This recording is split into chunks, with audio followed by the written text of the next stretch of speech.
It's the Fitness Lab Pittsburgh podcast, a new episode every week. A podcast about movement, part of making your life complete. Fitness Lab Pittsburgh, aka FitLab PGH, brings you interviews with people in the Pittsburgh area who understand movement is part of what makes life complete. Looking for a new movement idea or just want to hear interesting stories about people who make movement a priority? This is the podcast for you. Whether you consider the gym, dojo, or fitness studio your third place, or just want to learn more about movement, activity, and fitness to enhance your life, give FitLab PGH a listen. We interview locals in the Pittsburgh area who make Pittsburgh a great place to move. Subscribe to us on Apple Podcasts, Stitcher, or Google Play, or check out our website for other subscription options. Subscribing is free and gives you notifications when we release new episodes.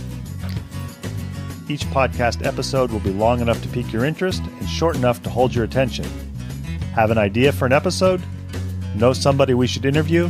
Or just want to connect with us? Drop us an email, fitlabpgh@gmail.com, or follow us on Twitter or Instagram at fitlabpgh. Already a fan of FitLab PGH? Check out our sister podcast, Moving to Live. Moving to Live is a podcast for movement professionals and amateur aficionados. Moving to Live offers weekly interviews with movement professionals featuring topics from career development to coaching tips and education resources to advice for parents of student athletes. We look forward to hearing from you, and we hope you enjoy our next interview, starting now.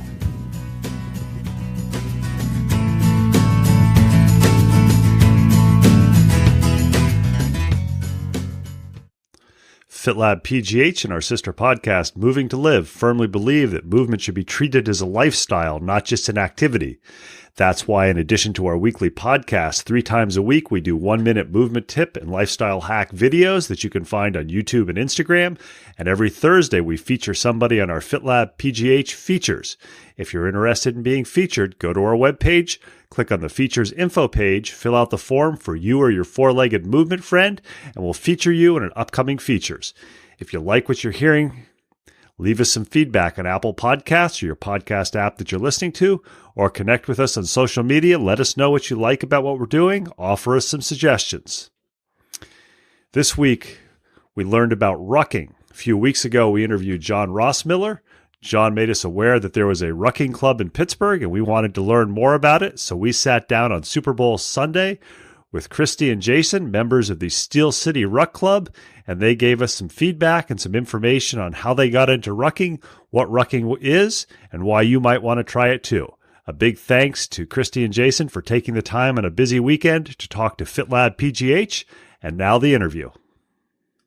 FitLab PGH back with another podcast episode. I'm very happy today to do the interview. I did not have to go through a bridge or over a tunnel, and also I got to have it in a coffee shop. So those of you who have heard FitLab Pittsburgh before, you know that I like my coffee, and that to date, knock on wood, we have not had a bad podcast that we have done in a coffee shop. So no pressure on today's guests.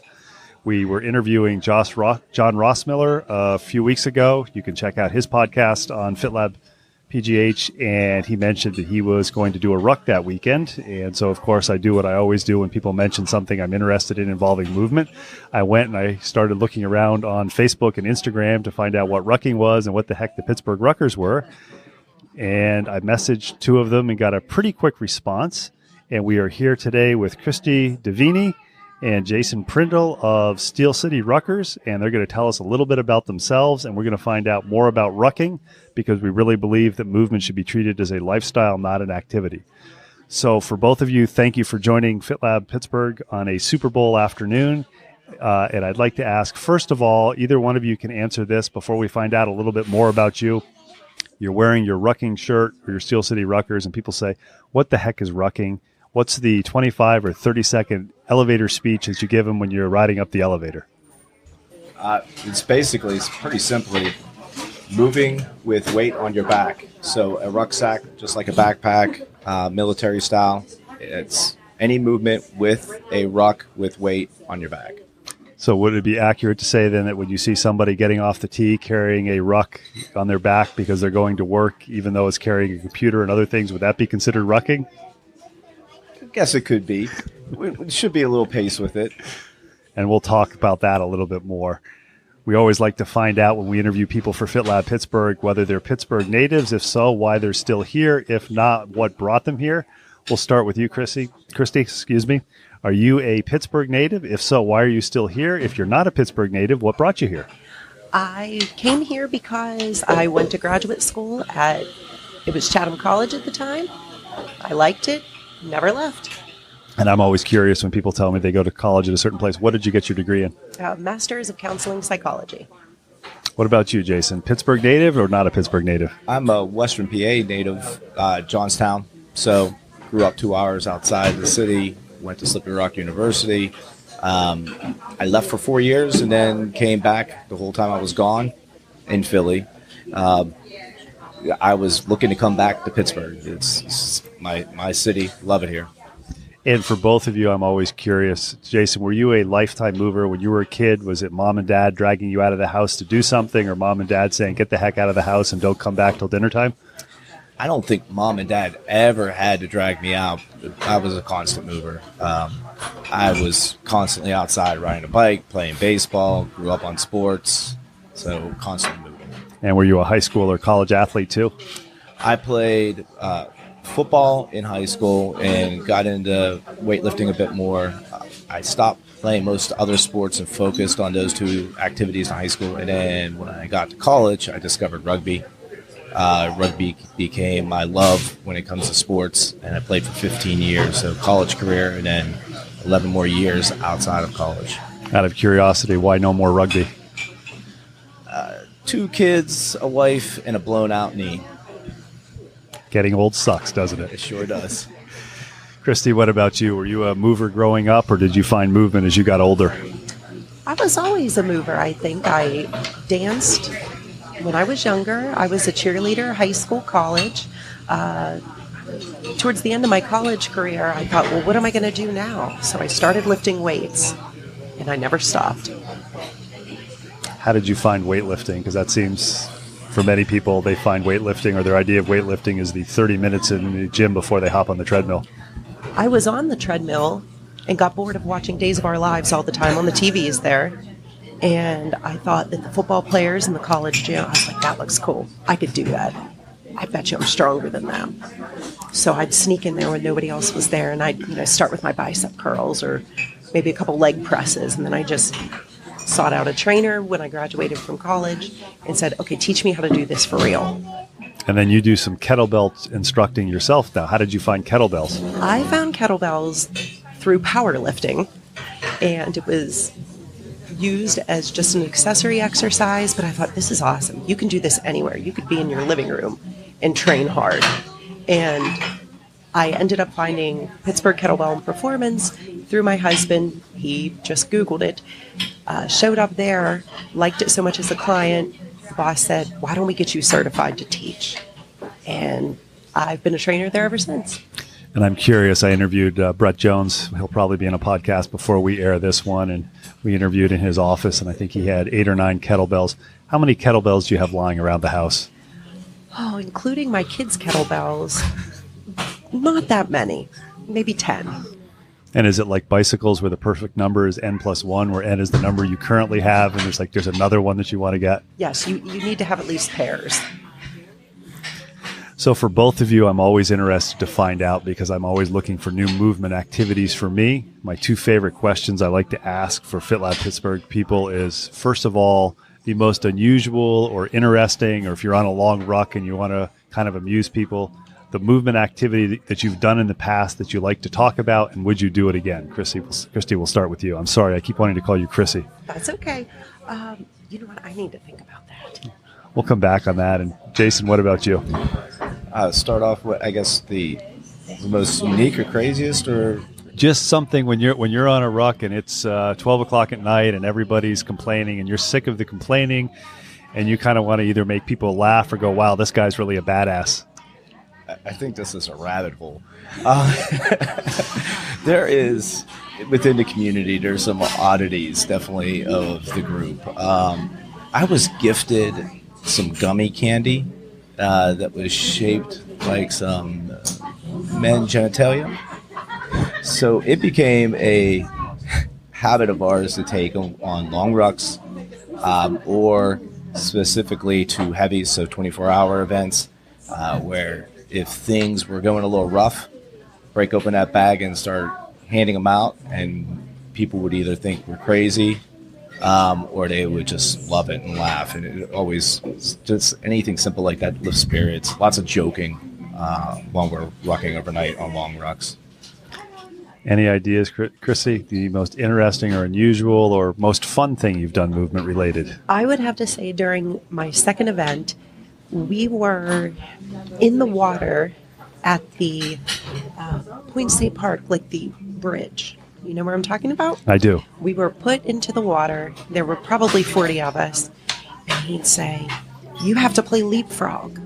You're not going down far enough in the water. You're getting baptized. So we linked arms and had to completely submerge ourselves. And there was just random people walking past, taking photos of us and cheering us on. Like, what is happening here? And getting out of the water. It was October. It was probably 30 degrees. And we're shivering and we're huddling together. And that was like the first time I realized, like, you can do hard things. You can do really hard, ridiculous things. And instantly, like, those people became friends. And I'm sure somewhere in somebody's home video collection, there's a video of Pittsburgh, and the comment is, you don't want to go to Pittsburgh. There's weird people who don't know how to stay out of the water. It's always interesting to get answers to that question. I interviewed somebody for the sister podcast, Moving to Live, and his answer was, I took a yoga class once. It wasn't for me. It was interesting to do, but I won't do it again. So it's interesting for each person what the different things are. Opposite end of the spectrum, is there some sort of movement activity, Kristi, that's on your bucket list that at some point when you get a little more time, a little more money, a little crazier, a little smarter, a little dumber, something, it's like, this is on my list. I'm going to do this at some point in time. I think I want to be like Jason and complete the GoRuck HTL. And we'll talk about more of that in a few minutes, exactly what that is. What about you, Jason? Any crazy ideas to do things in the future, or not crazy? So I've done a marathon. I want to do another one, which isn't crazy abnormal. But you get a T-shirt out of it. Yeah, get a T-shirt and a medal. Really, I'm interested in getting into some triathlons. I like the bike. Getting into swimming, I'm just not that confident in open water yet. So looking at that in the future. Then I'll give you a little triathlon advice. You know what a Ironman is? Yes, of course. An Ironman is where you're 80 miles in on the bike, and running a marathon doesn't sound like a bad idea because you can't wait to get off the bike. So rucking. Jason gave us a definition a few minutes ago. We found out a little bit about both Kristi and Jason. How did you get into rucking, Jason? Did you walk by a Point State Park and see Kristi and her friends dunking themselves in the water and say, I believe, I want to get involved in that? Or was there another way that you got involved? Sadly, I think it'd probably be the other way around, since I've been doing I was part of the second GoRuck event in Pittsburgh. I kind of fell into it. I was training for a marathon, talked about playing rugby and blowing out my knee and being done with that. So after I was recovering, I was trying to find things to do to compete, started running races, which was interesting. But as I was training for the marathon, I was looking for something different. We discovered GoRuck, a couple of us that were training. We convinced friends to sign up, and the next thing you know, 9 of us are doing this GoRuck event without having a clue what we were getting into, and fell in love with it. What about you, Kristi? How did you get involved or find it? I was actually driving down a road by my house and saw a group of people who looked vaguely military-esque, carrying an American flag, and I thought, oh my goodness, it's the militia. It's going down. What's happening? So I drove around the block to get a better look, because of course that's what you should do. And I noticed a friend of mine. I was like, oh, he's cool. Totally wouldn't be in a militia. So I asked him, I said, well, what are you doing? He said, well, we're rucking to raise awareness for veteran suicides. I said, that's an amazing cause. Gave him $20, said, donate to your cause, buy a beer, have a good day. When I got home, he had sent me, he said, well, what we were doing was technically a part of, rucking and GoRuck. Here are a whole bunch of links explaining it. You should do this. You would be good at this. I watched those YouTube videos and I was like, that's scary. I ended up shadowing an event, which is where you kind of just walk along. You are seen but not heard. Don't have to participate. Just take in everything that's going on and get pictures for everybody. And I thought, okay, yeah, I could do this. So I signed up for my next event, which was 9/11 in Shanksville. I know many people, if they are regular movers, they get stuck in their rut or their activities that they do, and they think people who do other things are crazy, or that's dumb, or I don't want to do that, or it's too hard. And then there are other people who don't move on a regular basis, and they just lump all of us who move in different ways as the crazy people. Both of you have referred to GoRuck. What exactly is GoRuck? GoRuck, it's really started off as a ruck company. So for people who don't know what a ruck is or a ruck company is, can you explain that? So backpacks, military-grade backpacks that are carried by anybody in the military. It could be specifically Jason McCarthy, who started the company. When he returned from the military, he wanted to create a ruck that was better than what they were carrying, or as good as what they were carrying in the military. And so he went on to build this ruck and decided to test it. Convinced some folks to go through an overnight 12-hour training where they put this ruck through hell. And to see how it would last. So it started off to create this ruck that they were going to sell, and it turned into this crazy company that sells the equipment but also runs the events, and it became about the people and about the events. And I'm probably putting you on the spot here, but about how many years ago was that? I have to think when my first one... 10 years? 2013 was my first event. It was... So it's not a very old activity. No, I mean, rucking is... I mean, rucking as far as the military going out and carrying packs, yes. But, right. But as far as showing up and jumping in the river by Point State Park and other GoRuck events, that's not that old. No.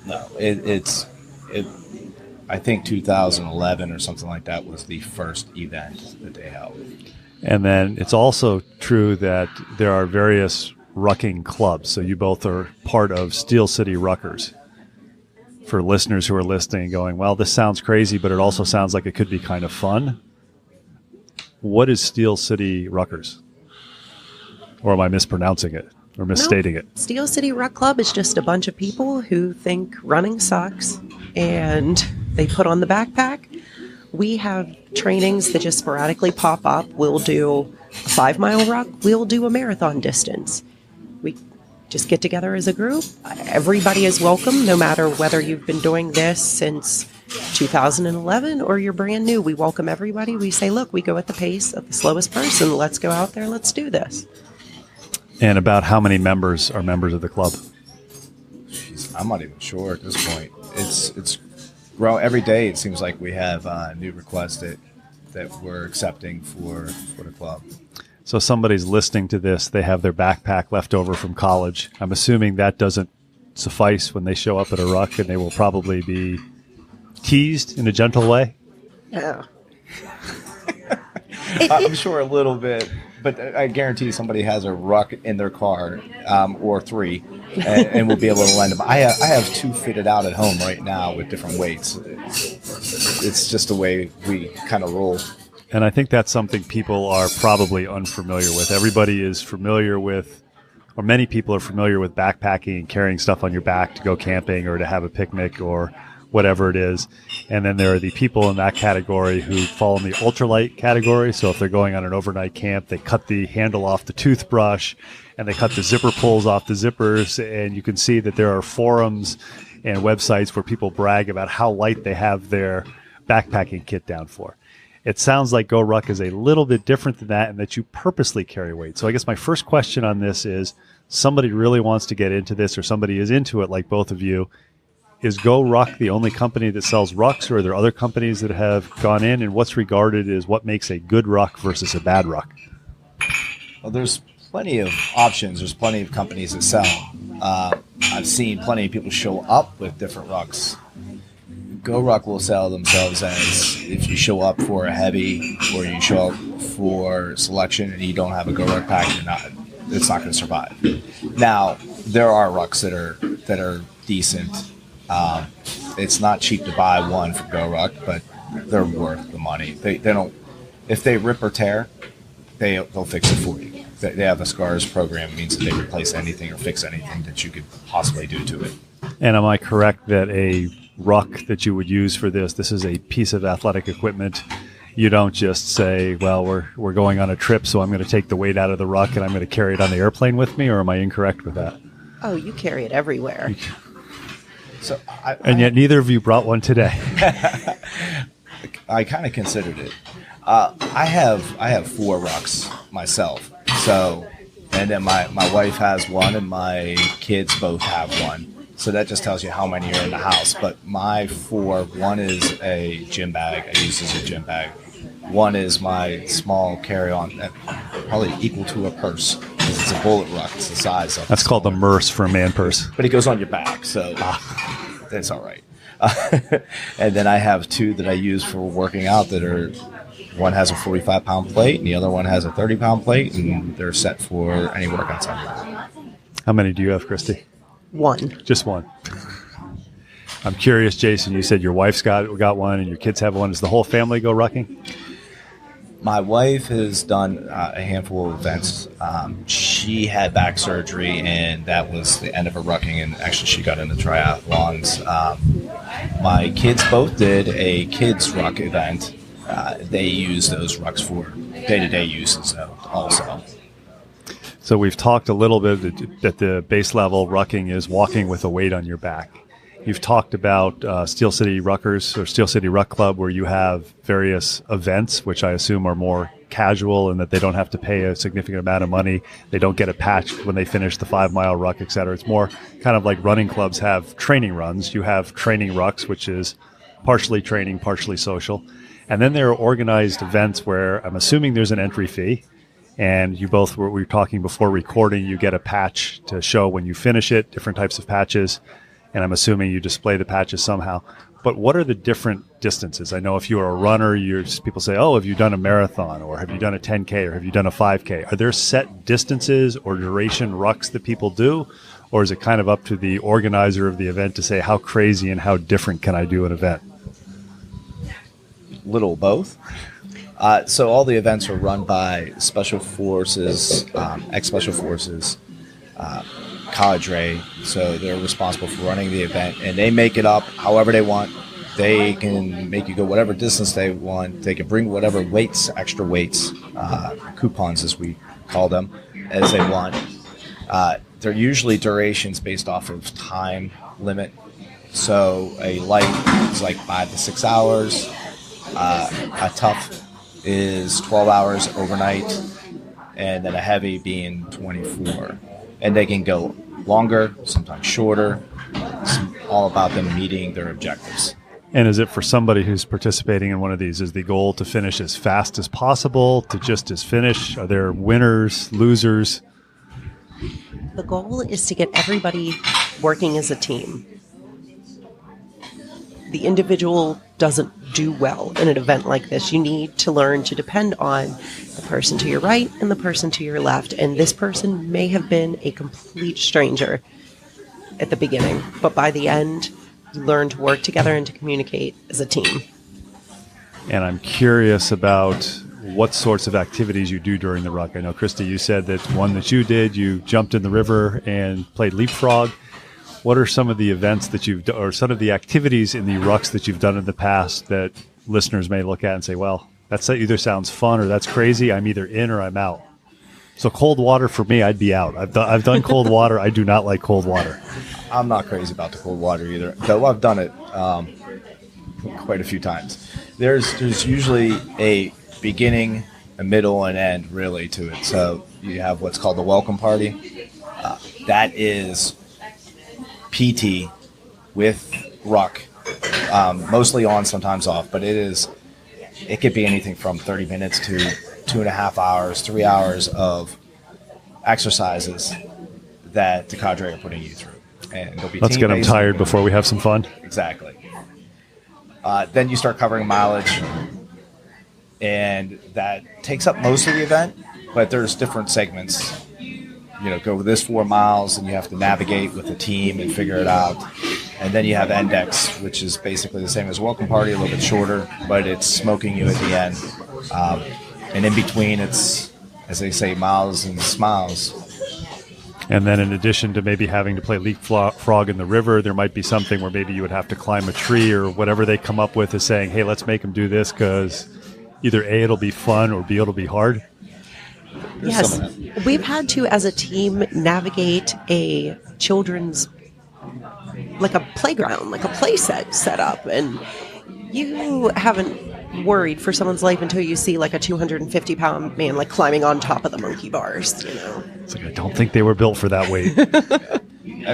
One similar to that is in Columbus. There's that OCR park that they put you through. So you're running it's a training park, so you're going up the net, going over top of it with a ruck on your back.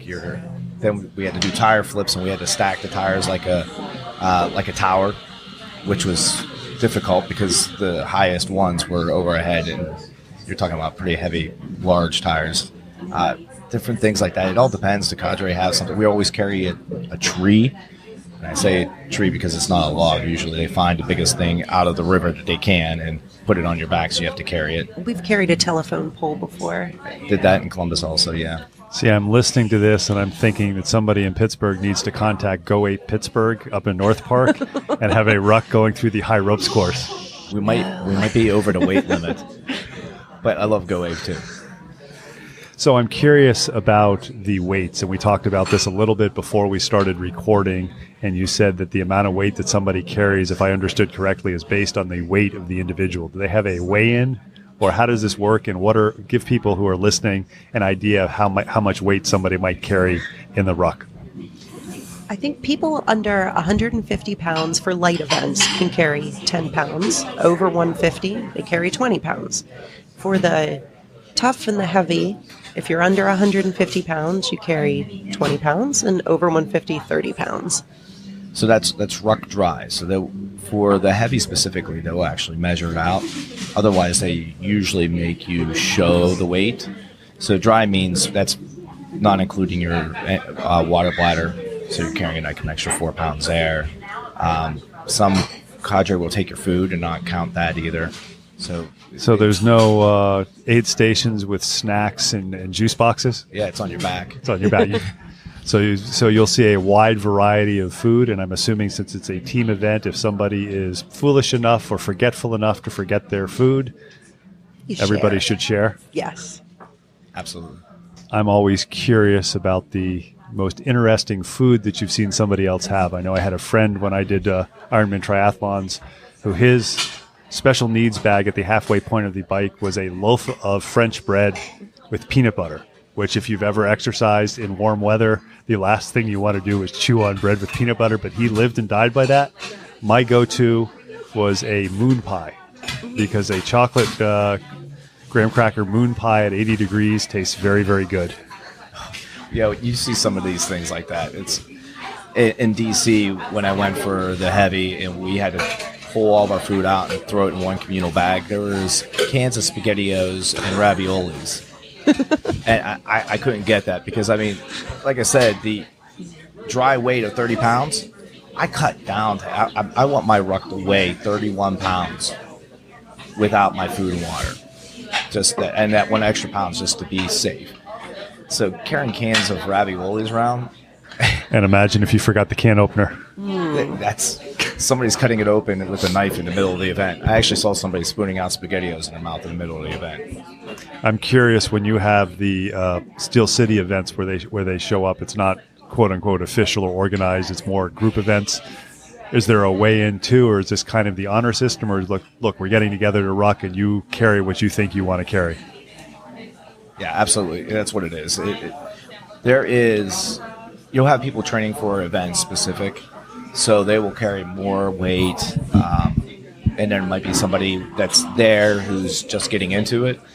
And I've told people before, just come do the workouts. If you don't have a ruck even, I guarantee somebody's got a sandbag that's going to be shared amongst everybody that'll be on our backs too. So carry the sandbag for a little bit and it'll give you a good idea. So it's whatever you are willing and want to carry. Somebody's listening to this, maybe they're familiar with running times because they're either a runner or they've run in the past. Give people an idea for your events that you pop up. I know Kristi said that we go at the pace of the slowest person. How much time does it take? I think a few weeks ago you had a 13-mile ruck on the Montour Trail. How much time does it take to complete that? Because somebody's maybe listening to this and going, man, I don't know if I can do this, or I want an idea of about how much time it would take so I have an idea of my conditioning. Let me see. John turned around at the halfway point. We ended up doing the full marathon, and we were going pretty fast, which was about 16-minute miles. So 7-ish hours. So a very fast hike, or depending on people who are ultra runners, it may be the pace that you're holding in a very long ultra run with a weight on your back. It can be, yeah. So for the heavy, and we talked about the timed ruck for that, I believe the time that you're allotted is 3.5 hours, and some cadre will put it down to 3. That's for 12 miles. So 12 miles, 3 hours. And if you get done earlier, you get a longer break. So that's usually a good time frame. If you go 12 miles, you're looking at a 3-hour ruck. And I'm curious, what happens if 3 hours rolls around and you're at mile 10? What does the cadre do? Punishment. It usually means team punishment at the end. So you're at mile 10, it's 3 hours in, you were supposed to be at mile 12, you just keep going, and at the end, in addition to the exercise fun that you're having at the conclusion, they may add a little bit of extra. Yes. Which is why it's in our best interest to work together with people who say, hey, I want to do this, and just get everybody up to speed. Wherever they are, we'll meet you there. Let's bring you up. I'm curious, have either of you ever finished an event where you went over the time? Over the time of the allotted event? The time that they allotted you, so you got to do extra stuff at the end. Yeah, I went in Bellbrook, Ohio. Our event was 15 or 25 hours for a heavy. So our whole group was over, and they have set plans of things they want you to finish, and if you don't finish, it just keeps on pushing it out. We got punished so much at the beginning that we hit the 25-hour mark, and we were running 9-minute miles at the end to get to the finish, and then a monsoon came down, where they would have they had planned on putting us through another hour of PT they shared with us afterwards. They were going to put us through another hour. We were already 25 hours in when we were running back to the start point. So I'm assuming somebody who likes to go at a specific pace, at a specific heart rate, and eat specific food at specific times struggles a little when they start rucking. Absolutely. Yes. We're talking with Kristi and Jason. They are members of the Steel City Ruck Club. I think they've given us a great idea of what rucking is. If you want something that's organized but not too organized and specific, and it sounds like meet people who've got a good sense of humor, how can they get in touch with Steel City Ruck Club? We'll have show notes, but some people don't read show notes. They just listen. So if people want more information, I know you're on Facebook. That's how I found you. We're also on Instagram at Steel City Ruck Club. And I think if I remember from looking at your Facebook page, you post when there are events and when there are activities so people can get together. And I know from messaging both of you, you're pretty quick at getting back if people have questions. Absolutely. Yeah, if you request through Facebook for a membership, or even if you just want to check it out, just word to admins in the group, send a message, and we're happy to give you enlightenment on the wonderful world of rucking. And I made use of Wikipedia prior to this. I understand that there are some rucking events that happen on hard surfaces and some are off surface on softer surfaces. Is that correct? Yeah, it depends on where you're going to do it. GoRuck specifically, if you're going to Philly, you're going to be on all concrete. I've done events in Philly and DC, all concrete. Bellbrook was no concrete. Everything was out on horse trails. So completely different setting. People show up for this. They want to either for one of your events, or they decide they want to just go cold turkey, pay the entry fee, and go to a GoRuck event. What do you wear for clothing? I mean, you can probably get on the GoRuck website and find out this looks like a good ruck. But do you wear running shoes? Do you wear boots? Do you wear pants? Do you wear shorts? Running tights?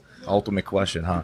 There's an ongoing joke on the GoRuck page about, what boots and what pants I should wear. But personally, I wear Lone Peaks, so I go with trail shoes. I wear the same things. There's plenty of people who wear boots. They want something for their ankles, something stable. And then pants, running pants, shorts. So never shorts unless it's over 90 degrees, at least in my opinion. I wear long sleeves and I wear pants just because you're going to be low crawling. You don't know what you're going to be doing. So you low crawl in the north side park, and the next thing you know, you got scrapes all up and down your arms. So long sleeves, compression with a light shirt, and then I go with cheap Columbia pants. They work, and they're a lot less expensive than some of the other ones. I want to thank you guys for taking time to talk to Fit Lab Pittsburgh.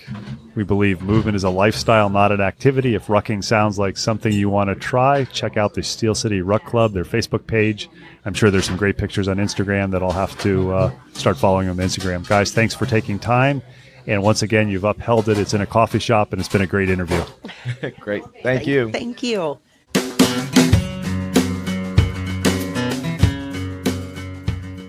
Thanks for listening to the latest episode of Fit Lab PGH, brought to you by Moving to Live. Intro and exit music is Marathon Man by Jason Shaw. Check out the show notes for contact info for our latest guests, links to other information mentioned in the episode, and links to our sister podcast, Moving to Live. Moving to Live is a podcast about movement and exercise for professionals and amateur aficionados. Moving to Live offers topics from career development to coaching tips and education resources to advice for parents of student athletes. You can subscribe to us on Apple Podcasts, Stitcher, or Google Play, or check out our website for other subscription options. Your free subscription gets you notified when we release a new episode. Questions, comments, suggestions? Email us at fitlabpgh@gmail.com or follow us on Twitter and Instagram at fitlabpgh and like us on Facebook. If you enjoy our podcasts, please tell your friends about us and consider leaving us a review on Apple Podcasts. Make FitLab PGH a go-to place to learn more about movement in the Pittsburgh area. Until next time, keep on moving.